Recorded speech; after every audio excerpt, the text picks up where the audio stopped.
انسان اللہ تعالیٰ کی اس پھیلی ہوئی کائنات پہ کبھی غور ہی نہیں کرتا۔ اللہ تعالیٰ نے بار بار قرآن مجید میں کہا ہے کہ افلا تتفکرون، کہ تم لوگ فکر کیوں نہیں کرتے۔ ان فی خلق السماوات والارض واختلاف اللیل والنہار لآیات لأولی الالباب، کہ دن اور رات کے بدلنے میں، زمین اور آسمان کے پیدا کرنے میں ہم نے نشانیاں رکھی ہیں،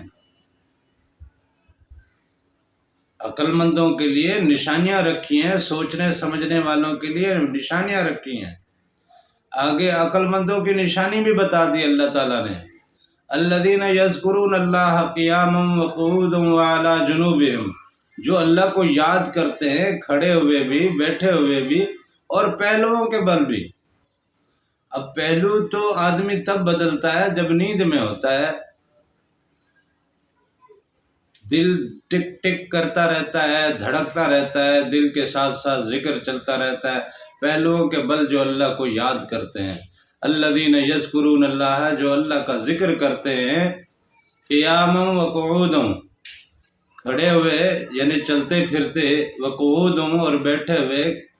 کچہریوں میں، آلہ وال میں، روزگار میں، کاروبار میں، دکانداری میں بیٹھے ہوئے بھی، وعلی جنوبہم، اور سوتے ہوئے بھی۔ الذین یتفکرون فی خلق السماوات والارض واختلاف اللیل والنہار لآیات للالباب الذین یذکرون اللہ قیاما وقعودا وعلی جنوبہم ویتفکرون فی خلق السماوات والارض، ویتفکرون فی خلق السماوات والارض، اور زمین اور آسمان کے تبدیل ہونے میں، دن اور رات کے تبدیل ہونے میں، اور زمین اور آسمان کے پیدا کرنے میں وہ سوچتے رہتے ہیں کہ یہ زمین کیسے بنائی، یہ کیوں بنائی، اور یہ آسمان کیسے بنایا، یہ کیوں بنایا۔ اس زمین اور آسمان کے علاوہ جو ہزاروں یہ پھیلی ہوئی رب کی جو کائنات ہے، یہ کہکشائیں ہیں، یہ سیارے ہیں، یہ ستارے ہیں، یہ اللہ تعالیٰ کی اتنی بڑی کائنات ہے کہ انسان اس کو دیکھ نہیں سکتا، اس کو پا نہیں سکتا، اس تک پہنچ نہیں سکتا۔ اتنی پھیلی ہوئی کائنات کو جب انسان نہیں سمجھ پا رہا، تو ایک کائنات اللہ تعالیٰ نے انسان کے اندر بھی رکھی ہے، جو آنکھوں کو دیکھنے والی کائنات کو جو بندہ نہیں پرکھ پا رہا، جس پہ وہ سوچ نہیں رہا، جس پہ وہ فکر نہیں کر رہا، جس پہ وہ آ ہی نہیں رہا، وہ بندہ اپنے اندر کی چھپی ہوئی کائنات کو کیا سمجھے گا، اور کہاں سے پرکھے گا، اور کہاں سے جانچے گا، اور کہاں سے اس پہ جو ہے باقی معاملات اس کے وہ چلیں گے۔ لہذا اس پھیلی ہوئی کائنات میں یہ الجھا ہوا انسان جو ہے نا، یہ ان تمام الجھاؤ میں ایسا الجھتا گیا اور الجھایا گیا۔ اہل علم حضرات کو شیطان نے علم کے بہت سارے پہلوؤں میں الجھایا، دنیا داروں کو دنیا کے بہت سارے پہلوؤں میں الجھایا، کاروبار والوں کو کاروبار کے بہت سارے معاملات میں الجھایا، رشتہ داری، برادری، خاندان، قوم، قبیلہ، ان معاملات میں الجھایا۔ شیطان بار بار بار بار الجھاتا جا رہا ہے، یہ انسان الجھتا جا رہا ہے۔ اس پھیلی ہوئی کائنات میں یہ الجھا ہوا انسان اللہ تعالیٰ کو بھول بیٹھا ہے، یہ اللہ تعالیٰ کو بھول بیٹھا ہے، اللہ کی الوہیت کو بھول بیٹھا ہے، اس کی قدرت کو بھول بیٹھا ہے، اس کی قوت کو بھول بیٹھا ہے، اس کی طاقت کو بھول بیٹھا ہے، اس کی کبریائی کو بھول بیٹھا ہے، اس کے تمام تر معاملات کو یکسر بھلا بیٹھا ہے۔ معاشرتی طور پہ جن خاندانوں کا رجحان تھوڑا مذہب سے ہے، ان خاندانوں میں لوگ نمازیں پڑھتے ہیں، روزے بھی رکھتے ہیں، قرآن پاک کی تلاوت بھی کرتے ہیں، حج بھی کرتے ہیں، لیکن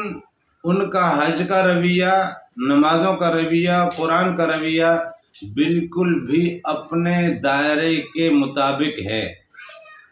اللہ کے بنائے ہوئے دائرے کے مطابق نہیں ہے، اللہ کے رسول کے بتائے ہوئے دائرے کے مطابق نہیں ہے، وہ اپنے احباب کے بنائے ہوئے دائرے پہ یا اپنے مسالک کے جو حالیہ معاملات ہیں ان معاملات کے ساتھ وہ بندھا ہوا ہے، اس سے ہٹ کے کبھی باہر نکل کے ان دائروں سے نکل کے اللہ تعالیٰ کی اس پھیلی ہوئی کائنات کے دائرے میں کبھی گھسا ہی نہیں ہے، تو اسی وجہ سے وہ اپنی کائنات کو بھی بھول بیٹھا ہے۔ اسی لیے تو کہا من عرف نفسہ فقد عرف ربہ، کہ جس نے اپنے آپ کو پہچان لیا، اس کے اندر کی چھپی ہوئی کائنات کو جس نے پہچان لیا، اس کے اندر دیکھو خیالوں کا سفر، دیکھو خیالوں کی قوت تو دیکھو، خیالوں کی رفتار دیکھو، خیالوں کا ہجوم دیکھو، خیالوں کے امیجنائزیشن دیکھو، خیالوں کی ویژلائزیشن دیکھو، یہ خیال ہی خیال میں انسان کہاں سے کہاں چلا جاتا ہے، کیا سے کیا کر رہا ہے، اور کتنا آگے جاتا ہے اور کتنا پیچھے جاتا ہے۔ یہ صرف خیالوں کی قوت جو اللہ تعالیٰ نے انسان کو دی ہے، انسان صرف اس ایک قوت پہ بھی اگر اسٹڈی کر لے، اس کے سفر پہ اسٹڈی کر لے، اس کے لمحے لمحے پہ اسٹڈی کر لے،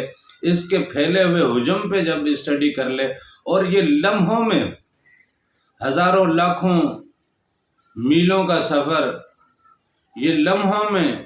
سالوں اور صدیوں کا سفر، اتنی قوت پرواز، اتنی طاقت پرواز تیرے خیال کو ملی ہے۔ تیری نظروں کے معاملے دیکھو کیسے کیسے ہیں، تیری زبان کے معاملات دیکھو کیسے کیسے ہیں۔ کچھ لوگ ہیں جو بہت ساری زبانیں جانتے ہیں، کچھ لوگ ہیں جو اپنی زبان میں ترنم رکھتے ہیں، کچھ لوگ ہیں جو اپنی زبان میں ایسا قوت کلام رکھتے ہیں کہ جادو اور سحر طاری ہو جاتا ہے سامنے والوں کے اوپر۔ یہ اللہ تعالیٰ نے دی ہوئی جو آپ کو نعمت ہے، اس کائنات میں جھانک کر تو دیکھو، زبان وہی ہے، لفظ وہی ہیں، الف بے سے لے کے یہ تک، اے بی سی سے لے کے زیڈ تک، اور اسی طرح باقی زبانوں کے بھی لفظ اپنے اپنے الفابیٹ سے باہر کوئی بھی لفظ نہیں ہے، لیکن انہی لفظوں کا گھماؤ پھیراؤ کیسا وہ بندہ اپناتا ہے، اور بندے کو وہ لفظوں کا ایک ذخیرہ جو عطا ہوتا ہے، اس ذخیرے سے وہ بندہ کیسا کلام کرتا ہے، کیسا کلام لکھتا ہے، کیسی تحریر لکھتا ہے، اور کیا کیا بیان کرتا ہے، اندازہ تو کرے انسان کو۔ یہ جو دی ہوئی دولت ہے، یہ جو دی ہوئی کائنات ہے، دل کے معاملے دیکھو، کسی کے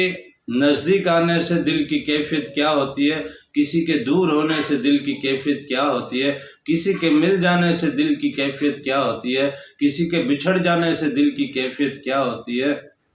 کھانا نہ ملے بھوک لگے تو اس صورت میں دل کی کیفیت کیا ہوتی ہے، اور بہت زیادہ اگر کھا لیا جائے تو دل کی کیفیت کیا ہوتی ہے، پیاس کی صورت میں دل کی کیفیت کیا ہوتی ہے، بیماری کی صورت میں دل کی کیفیت کیا ہوتی ہے، اور تندرستی کی صورت میں دل کی کیفیت کیا ہوتی ہے، یہ اپنے اندر کے جہان کو بھی نہیں سمجھ پا رہا، اور سمجھنے کی کوشش بھی نہیں کر رہا۔ اللہ کی اس پھیلی ہوئی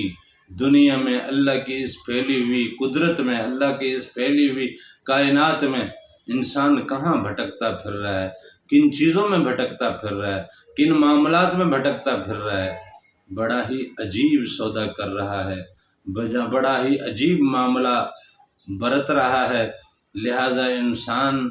کے لیے کہا گیا کہ یہ ظلومن بھی ہے، جہولا بھی ہے، یہ ظالم بھی ہے، یہ جاہل بھی ہے، اور یہ خسارے میں ہے۔ ان الانسان لفی خسر، انسان خسارے میں ہے۔ بھٹک لو جتنا بھٹکنا ہے، فانفذوا لا تنفذون، تم نکل نہیں سکتے نا، تم اللہ کی حدوں سے، اللہ کی سرحدوں سے باہر کہیں جا نہیں سکتے۔ بھاگ کے دکھاؤ، جا کے دکھاؤ۔ ان تمام معاملات پہ کبھی انسان غور نہیں کرتا، عجیب دنیا داری کی دوڑ میں لگا ہوا ہے، عجیب دنیا داری کے خیال میں لگا ہوا ہے، عجیب دنیا داری کی محنت میں لگا ہوا ہے، عجیب دنیا داری کے معاملوں میں لگا ہوا ہے، لیکن اپنے رب کی طرف پلٹتا ہی نہیں۔ اس کی یہ اتنی پھیلی ہوئی کائنات آخر بنائی تو اس نے بنائی کیوں؟ اکیلی ایک زمین بھی رب بنا سکتا تھا نا۔ اتنے سارے انسان اس میں رہتے ہیں، پیدا ہوتے ہیں، مرتے ہیں، انسانوں کا حجم وہی ہے، زمین کے حجم کو کبھی انسان کے حجم نے پھاڑا نہیں ہے، زمین کے حجم سے انسان کا حجم بڑا ہو نہیں رہا، اور انسانوں کی تعداد بھی اسی طرح ہے، انسانوں کی تعداد بھی اسی طرح جو ہے وہ بڑھتی ہے، گھٹتی ہے، بڑھتی ہے، گھٹتی ہے، جنگیں لگتی ہیں، لاکھوں کے لاکھوں ایک ہی دفعہ جناب ملیا میٹ ہو جاتے ہیں، سیلاب آتے ہیں، زلزلے آتے ہیں، لاکھوں لوگوں کو ملیا میٹ کر دیتا ہے مالک، پھر روئے زمین پہ انسان، نسل انسان پھر دوبارہ پروان چڑھتی ہے، پھر چلتی ہے، پھر آگے کا سفر کرتی ہے۔ تو خالی ایک زمین ہی بنا دیتا رب، یہ اتنی پھیلی ہوئی کائنات آخر بنائی کیوں؟ پرندے کیوں بنائے؟ یہ جانور کیوں بنائے؟ یہ باقی جو بھی معاملات ہے، ان معاملات کو اللہ تعالیٰ نے انسان کے ساتھ رکھا ہے، انسان کے لیے بنایا ہے، اور انسان اس رب سے ہٹ کے کہیں اور جا رہا ہے۔ بڑے افسوس کے ساتھ کہ انسان اس رب سے ہٹ کے کہیں اور جا رہا ہے۔